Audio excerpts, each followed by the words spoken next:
salve, galera linda, tudo bem com vocês? Quinta-feira estamos aqui no canal Desnudes com um vídeo novo.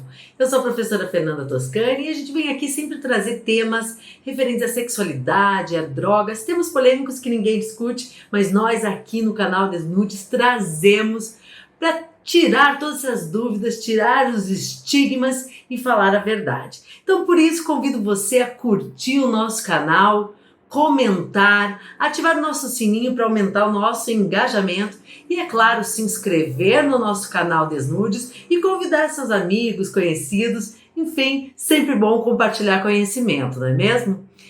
Continuando, a nossa série aí de trabalhos e de vídeos relacionados à saúde da mulher, hoje nós vamos falar mais um tema em que se deixa na marginalidade. Vamos falar sobre prostituição. Muitas vezes a gente acha que é um assunto difícil de ser discutido, é um assunto que traz vários desconfortos e realmente é isso mesmo. Mas a gente precisa falar, a gente precisa trazer essa discussão, até porque a prostituição ela já é descrita aí na Bíblia, a gente já fala dessa situação. Então, se ela existe, é porque alguém consome, não é mesmo? É um serviço que está disponível, é porque tem uma demanda. Então, a gente precisa falar dos problemas, dos perigos que essas mulheres sofrem. Então, a primeira dúvida e a primeira situação que surge em relação à prostituição é se o ato de se prostituir ele é crime. E não. Você, por si, tomar a decisão de se prostituir não é crime. A cafetinagem, a exploração sexual, esses sim são crimes. Inclusive, pelo Ministério do Trabalho, desde 2002, a prostituição ela é tida como uma forma de serviço, é uma forma de ocupação. Então, se essa mulher ela contribuía ali, por exemplo, com a questão do INSS, ela tem os direitos também de aposentadoria. Claro que não há uma regulamentação desta profissão. E aqui a gente vem trazer essa discussão, porque essas mulheres estão prestando um serviço, claro, colocado na marginalidade, com todo o desrespeito, com todas as ofensas que sofrem, mas tem muitos usuários desse serviço. Mas essas mulheres elas não têm direito à aposentadoria, elas não têm direito a 13º, elas não têm direito a férias. Então é uma proposta aí, já existe aí um projeto de lei para regulamentar, mas na verdade para regulamentar, para diminuir talvez o assédio, as doenças transmissíveis, mas não fala em proposta de melhorias para a situação dessas mulheres. Então aqui também, novamente, a gente vem trazer em pauta a discussão da mulher, a necessidade de projetos de leis que valorizem as mulheres. Mas a prostituição não é exclusivamente feminina, correto? Correto. Mas aí das milhões de pessoas que se prostituem no mundo, 78% são mulheres. Ou seja, é muito mais relação ao universo feminino. Vou trazer aqui para vocês alguns dados de uma pesquisa que eu estava lendo, para vocês verem como é problemática essa situação da prostituição. De 70% a 95% das prostitutas já sofreram alguma agressão física. Dessas, 80% a 90% também já sofreram abuso social, um abuso verbal, e desprezo social. Ou seja, além da violência física, elas sofrem também o desprezo social, o abuso verbal. 60% a 75% dessas mulheres foram estupradas. Então acredita-se que porque elas estão lá, estão vendendo o sexo, é o seu serviço, estão vendendo o seu corpo. Muitos homens acreditam que podem utilizar da forma que quiserem, que podem fazer com elas o que quiserem, e não. Por quê? Porque não é não. E se essa mulher, por mais que ela esteja vendendo o seu corpo, por mais que ela esteja buscando este serviço, oferecendo esse serviço, ela tem direitos sobre o seu corpo. Ela não é obrigada a fazer tudo que esse homem quer. Mais alguns dados. 87% da prostituição é de rua. Essas mulheres estão na vulnerabilidade.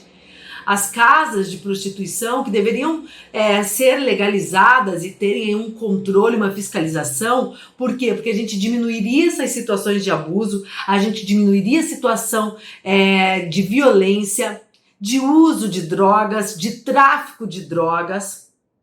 Mas não, essas casas de prostituição, elas são geralmente deixadas na marginalidade, não querem que se tenha, e aí essas mulheres vão se prostituir na rua.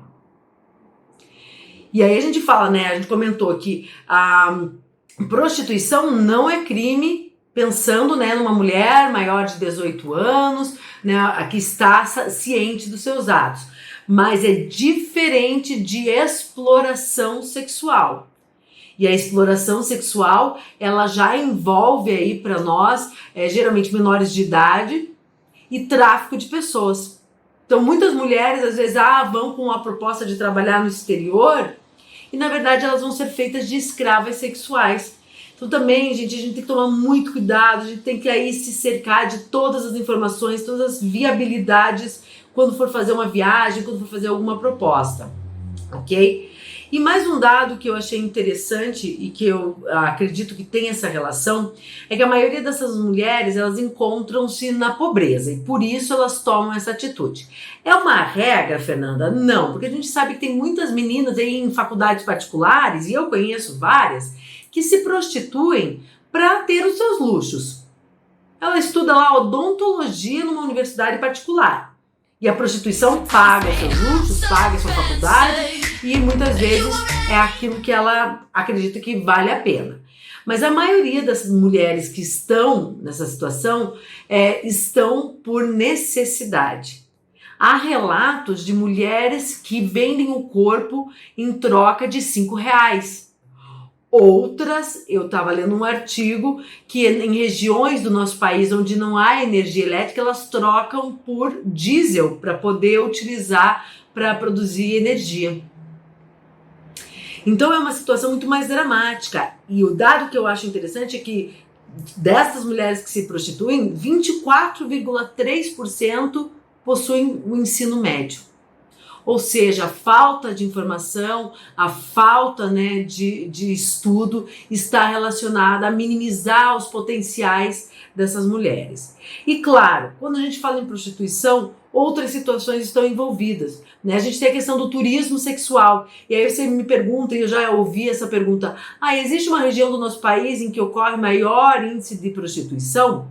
Na verdade, a prostituição ela está instaurada em todo o nosso país. Na verdade, no mundo, obviamente, mas falando em Brasil. Só que as regiões turísticas, Nordeste, Rio de Janeiro, entre outras, elas trabalham a questão do turismo sexual.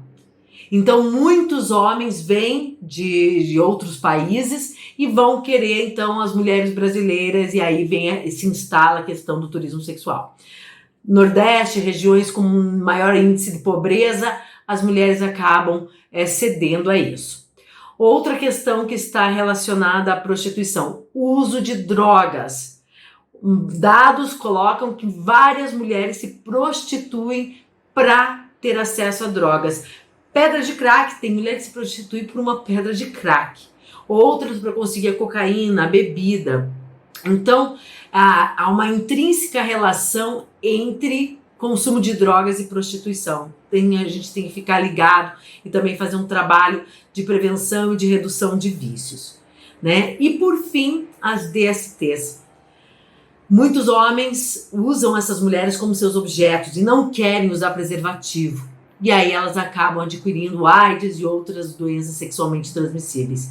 E obviamente isso pode ser passado para outros parceiros, tornando essa cadeia que a gente tem hoje de doenças sexualmente transmissíveis. Então, meus queridos, é um tema que a gente tem que falar, a gente tem que trazer aqui, a gente tem que discutir a saúde da mulher. A mulher é dona do seu corpo. Ela quer vender, o problema é dela. Mas nós temos que garantir que, se há um consumo desse serviço, ele tem que ser regulamentado e oferecer saúde, segurança e direito a essas mulheres. Poderíamos ficar falando aqui horas, né? Mas para a gente não passar muito nosso tempo, a gente traz esses pontos para reflexão, para discussão, sempre pedindo para as autoridades legais também trazerem para nós possibilidades de minimizar esses problemas. Eu espero que vocês tenham curtido, vejo vocês na próxima semana. Claro, quer mandar uma dúvida, quer mandar uma sugestão de tema para esse mês? Manda lá para o nosso e-mail, fdesnudes@gmail.com. Um grande beijo, até mais!